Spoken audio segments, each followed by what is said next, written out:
I thank the gentleman from Alabama for yielding. Mr. Speaker, I ask unanimous consent to revise and extend my remarks.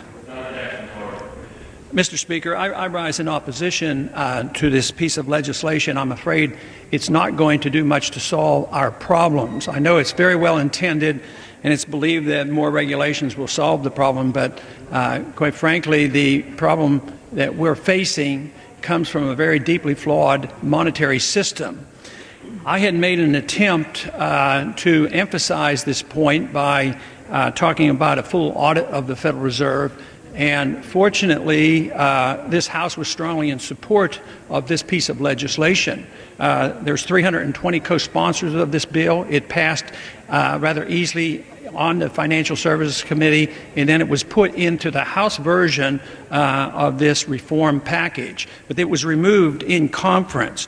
Although there's some attention given to getting more information from the Fed, it truly doesn't serve as a full audit. If we don't eventually address the Federal Reserve in depth, we will never understand how financial bubbles are formed and why more regulations tend to fail. If the financial markets were pleased with what we're doing here today and the discussion in the last several weeks, they wouldn't be reeling as they are at this very moment.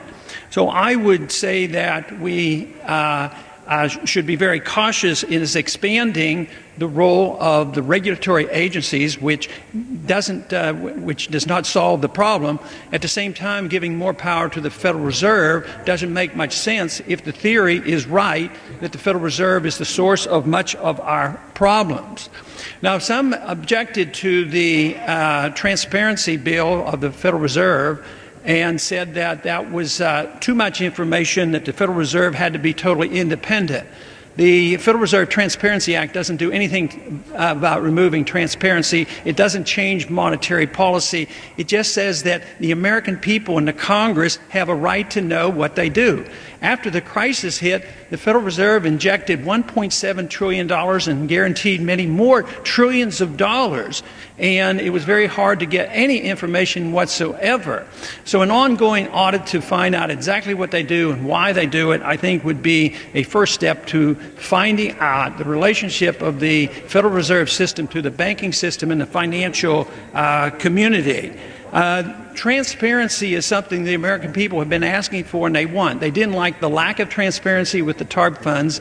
And once the American people found out about what goes on at the Fed, they want transparency of the Fed.